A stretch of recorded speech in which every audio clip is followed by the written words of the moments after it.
I never meant to stay behind that late. The office had already emptied, the hum of computers cooling down filling the silence.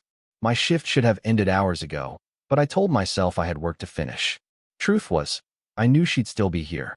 Dr. Clara Hayes. My boss. Mid-40s, sharp as glass and twice as untouchable. The kind of woman who made every room quieter without saying a word. I was 23 and already the fool who lingered in doorways just to hear her talk. That night, I found her at the copy machine, hair falling loose from a bun that hadn't survived the day. She wasn't expecting anyone. I could tell from the way she slipped off her glasses and rubbed her eyes, the way people do when they think no one's watching. I should have kept walking. Instead, I leaned against the wall, pretending to wait for the printer. Still here?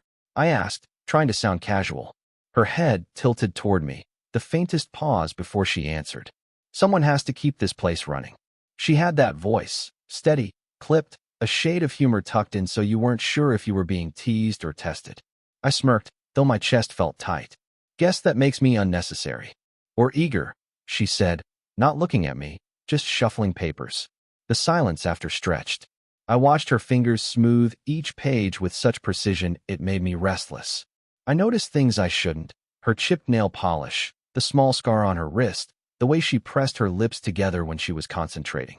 I wanted to speak, but every word felt dangerous. So I just stood there, until she finally looked up. And then I knew I'd been caught. Her eyes didn't waver. Dark, steady, sharp enough to pin me in place. She knew. Not everything. God, I hoped not everything, but enough. Stop looking at me like that, she said softly. The kind of softness that wasn't gentle, but edged, meant to keep me at a distance. I swallowed, heat climbing up the back of my neck.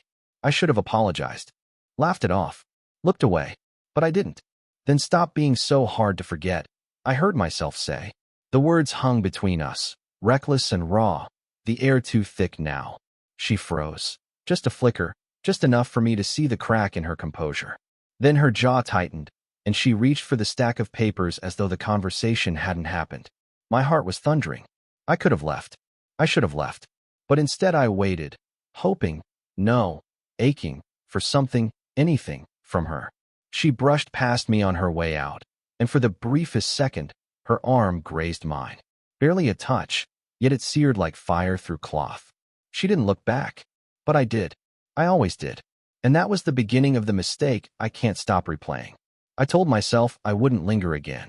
After that night at the copier, I swore I'd keep things professional, tight, clean, distant.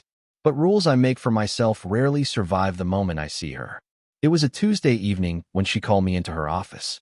Papers scattered across her desk, her blazer folded over the chair instead of on her shoulders. She looked tired, the kind of tired that sinks into the bones, though she still sat upright, composed, like admitting fatigue would be a weakness. I need help with this report, she said, not glancing up. Numbers aren't my strength. That wasn't true. Clara was sharp, deliberate. She didn't need me for spreadsheets. What she needed, maybe, was something else, someone else, in the room. I slid into the chair beside her, close enough to see the faint lines at the corners of her eyes, the softening in her hairline.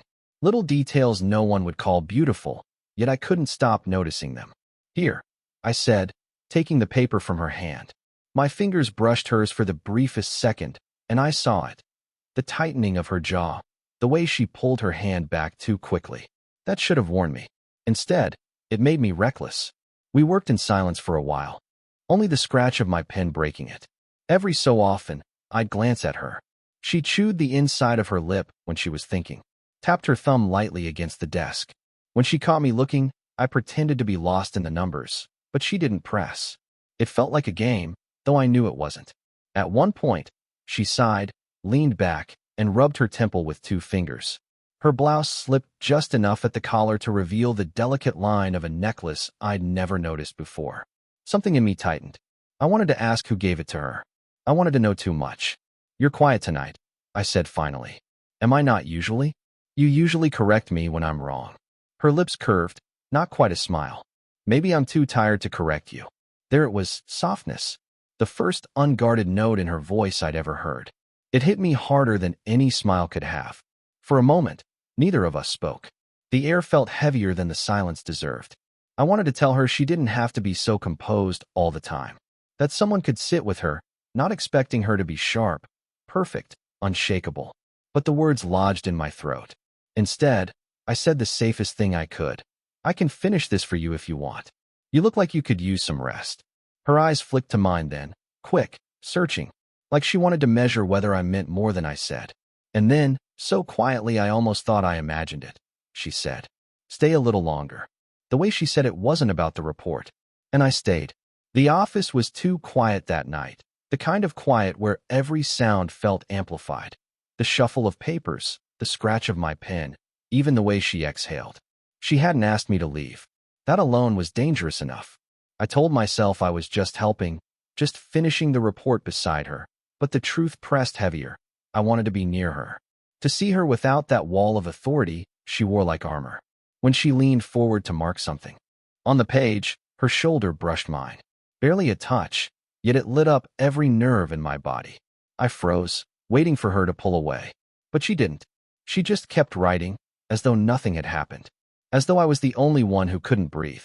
I tried to look at the numbers, at anything that would keep me from noticing the faint scent of her perfume or the warmth radiating from her skin. But my eyes betrayed me. They kept drifting, to the way a strand of hair slipped free and tickled her cheek, to the small crease between her brows when she concentrated. I wanted to reach out and fix it. God help me, I wanted to touch her. Instead, I whispered, "You work too hard." Her hand stilled on the page. For a second, I thought she might tell me to shut up, to remember my place. But instead she gave a short, bitter laugh. "You sound like my ex-husband." The words slipped out of her like something she hadn't meant to say. She straightened immediately, the mask snapping back, but it was too late. I'd seen it. The shadow in her eyes. I should have looked away, spared her the embarrassment. Instead, I asked quietly, "Is that why you're always here so late?" Her lips parted, then closed. She tapped the pen against the desk, buying herself time. "Some things are easier to outrun when you keep moving," she said finally. It was the most honest thing she'd ever told me. And it made me ache, because I wanted to be the one she didn't have to outrun. Before I could say something reckless, her phone buzzed on the desk. The sound jolted both of us. She picked it up too quickly, silencing it without answering. I caught a glimpse of the name. Her sister, I think. But she shoved it aside as though the world outside that room didn't exist. Her hand lingered on the phone a moment too long, her fingers trembling faintly. When she pulled them back, they brushed against mine. Not by accident. This time, it wasn't by accident. The air tightened. I didn't move my hand away. Neither did she. That was when the knock came at the door. Sharp. Ordinary. Yet it felt like a gunshot in the silence. She jerked her hand back as though burned. My pulse hammered, guilt and desire colliding in my chest. "Come in," she said, her voice steady but thinner than usual. As the door creaked open, I knew, whatever happened next, we were already too close to a line we might not be able to uncross. It was just an intern, barely older than me, carrying a stack of files he looked too nervous to drop. He mumbled something about signatures, eyes darting between us. But I saw it, the faint lift of Clara's chin, the way her tone sharpened as she dismissed him. She was steady again, professional, untouchable. The version of her that made every distance between us feel permanent. And me? I sat there, hands still warm where hers had brushed mine, trying not to look like a man who'd almost lost control. When the intern left, the silence thickened. Clara gathered her papers, straightened them into a precise stack, though they were already aligned. Her movements were too sharp, too quick, as if she could erase what had almost happened by being efficient enough. I wanted to say something. Anything. But my throat felt raw. Finally, she looked at me. Just once, briefly. Enough to make me feel both exposed and dismissed. "You should go," she said.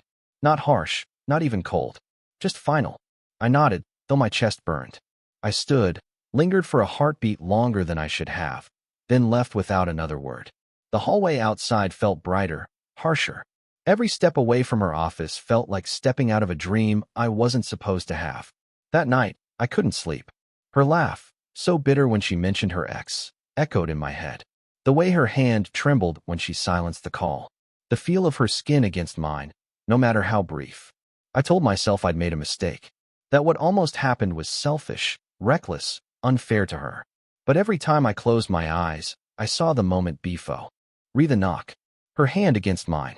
The stillness in the room. The possibility. The next morning, she was already in the office when I arrived. She didn't look up as I passed her door. No acknowledgement, no hesitation.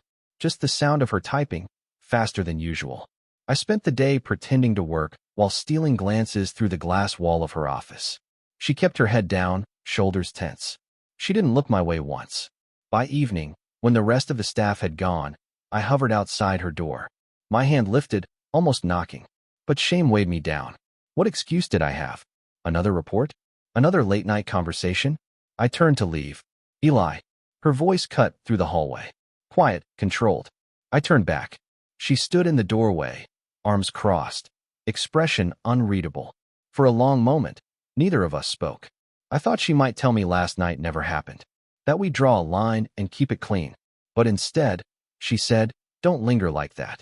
It looks." She stopped herself, biting down on the word. Suspicious. I offered, voice lower than I meant. Her eyes flickered, just for an instant. Then she nodded once and closed the door.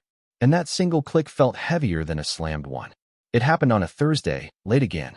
The office lights buzzed in that tired way they do when no one's meant to still be there. I told myself I was only passing by her office on the way out. But the truth? I slowed my steps, waiting for some reason to linger. Her door was cracked open. I could hear her voice, low and sharp, but not at me, on the phone. "No, I told you already. It's over. Please stop calling me here." The silence after cut too deep to ignore. Then the click of the receiver, and a long breath like she'd been holding it for hours. I should have kept walking. Instead, I tapped lightly on the doorframe. She looked up fast, eyes flashing. For a heartbeat, she wasn't the Clara I knew, the one who carried herself like she couldn't be shaken. She looked cornered. "You heard that?" she asked, her voice quieter than usual. I hesitated. Lying felt pointless. Enough. Her gaze dropped to her desk. She pressed her hand against a folder as if pinning herself to the present moment. "My ex-husband," she said finally. "He doesn't know how to let go." The words slipped out like they cost her something. I should have stepped back, told her it wasn't my business. But seeing her like that, unguarded, human, pulled me closer. "Is that why you stay so late?" I asked before I could stop myself. Her laugh came out short, bitter. "I stay late so I don't have to go home." "Is that what you want to hear?" The rawness in her tone made my chest tighten. She hadn't meant to admit it, I could tell. But once it was out, there was no taking it back. I crossed the threshold without asking. "You don't have to explain anything," I said, though my voice cracked on the last word. Her eyes flicked up, sharp, searching me again like she did the first night. But this time, she didn't look away. "You're too young to understand," she whispered. The sting hit, but it didn't push me back. "Then make me," I said, softer than I meant. Her breath caught. For the first time, she didn't look like she wanted to correct me or keep me in my place. She looked like she wanted to believe me. And then, she reached across the desk, fingers brushing mine again. Not by accident. Not out of clumsiness. Deliberate. The door creaked. We both snapped our hands back as the intern from before passed by, humming to himself, oblivious. But the damage was done. We weren't pretending anymore. Clara leaned back, rubbing her temples, whispering almost to herself, "This is exactly what I said I wouldn't do." I stood there, pulse hammering, every thought colliding. Wrong, reckless, forbidden, and yet the only thing I managed to say was, "Then why can't either of us stop?" It was raining again the night everything snapped. The kind of rain that makes the city blur. Windows streaking, sidewalks gleaming, traffic lights bleeding into puddles. I'd offered to walk her to her car, umbrella tilted awkwardly to cover us both. She didn't protest, though she could have. She just walked beside me, her shoulder brushing mine each time we shifted to avoid the spray from passing cars. We reached the parking lot, empty except for her sedan under a flickering street lamp. She stopped a step short, water dripping from her hair, and looked at me like she was deciding something. "Eli," she said. Just my name. But her voice carried a weight I hadn't heard before. I swallowed. "Yeah." She shook her head, almost laughing. "Not from amusement. Nerves, maybe. Or regret. You make things complicated." "I think they already were," I said, surprising even myself. Her gaze lingered on mine.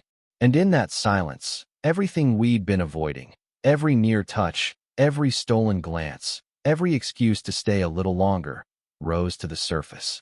I don't know who moved first. Maybe both of us. But suddenly, we were closer, the umbrella forgotten, rain sliding down our sleeves as if the world wanted to wash us clean. Her hand came up, fingers brushing against my cheek. I froze, afraid to breathe. "This is wrong," she whispered. "Then why does it feel like the only thing that isn't?" I whispered back. Her eyes softened. And for a moment, I thought she'd close the distance, that we'd let the storm drown out the rest of the world. But instead, she pulled her hand back, pressing it to her own chest like she needed to hold herself together. "I can't be another mistake," she said, her voice breaking on the last word. The rain hammered down, and for once, I didn't try to be careful. "You're not. You're the one thing I'll never regret." Her breath hitched. Her eyes closed. She stood there, silent, shoulders trembling as if she was holding back more than tears. And then, slowly, she opened her eyes again and met mine. "We can't keep circling this," she said. "So tell me, what do you want?" It was the question I'd been both craving and dreading. Because the truth, raw and dangerous, was simple. "You," I said. My voice cracked, but I didn't care. "Even if it ruins me." She stared at me, rain sliding down her face, her lips parting as though she wanted to argue. But no words came, only a silence that burned hotter than anything either of us had said. Finally, she stepped back, pulling her keys from her bag with shaking hands. "Then we both need to decide if we're brave enough for that," she whispered. The lock clicked, the sound sharp in the storm. She slid into the car, leaving me standing there soaked, heart pounding. And just before she closed the door, she looked at me once more. Not with denial, not with dismissal, but with a question neither of us had answered yet. The storm had passed by morning.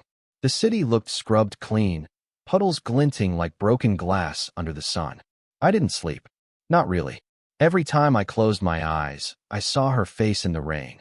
The moment she almost kissed me, the way she pulled back, the question she left unspoken. I told myself I wouldn't go to the office early, that I'd give her space. But my feet carried me anyway, long before anyone else arrived. She was already there. Of course she was. Sitting at her desk, coffee untouched, staring out the window as if the world outside could give her answers. She didn't flinch when I knocked lightly and stepped inside. She just sighed, leaning back in her chair. "You look awful," she said. "So do you." A faint smile flickered, then faded. The silence between us felt different this time, less charged, more fragile. "About last night," I began. She held up a hand. "Don't. If you try to make it neat, it'll sound like a lie." I shut my mouth. She was right. There was no neatness here. For a long while, we just sat there, the clock ticking louder than it should. Finally, she spoke. "I spent years building walls so I wouldn't get hurt again. And you." Her voice wavered. "You make me want to tear them down. But wanting isn't the same as being ready." The words cut, but they were honest. And that honesty was more than I'd dared hope for. I leaned forward, my hands folded tight in my lap. "I'm not asking for perfect. I'm just asking for a chance." Her eyes softened. For once, she didn't look like my boss, or the untouchable woman everyone admired. She just looked like Clara, tired, complicated, human. And maybe that was enough. She reached across the desk again, like she had before. This time, her hand settled on mine and stayed. No hesitation. No pulling back. "Then let's start small," she whispered. "A chance. Nothing more. Nothing promised." It wasn't the sweeping declaration my restless heart wanted, but it was real, and real mattered more. We sat there like that, sunlight spilling across the desk, hands joined. The kind of moment that didn't fix everything, but shifted it, enough to carry forward. Later, when she pulled away, she did it gently, not with finality, but with care. And I realized then, whether this burned out fast or stretched into something neither of us had expected, it had already changed me. I'd stopped pretending I didn't feel. She'd stopped pretending she didn't need. That was enough. For now. And maybe for you listening, that's the point. That sometimes the things we're most afraid of don't resolve in clean lines or happy endings. Sometimes they just give us a chance, a fragile one, to step into something new. So tell me, would you have taken that chance? Did you enjoy this story?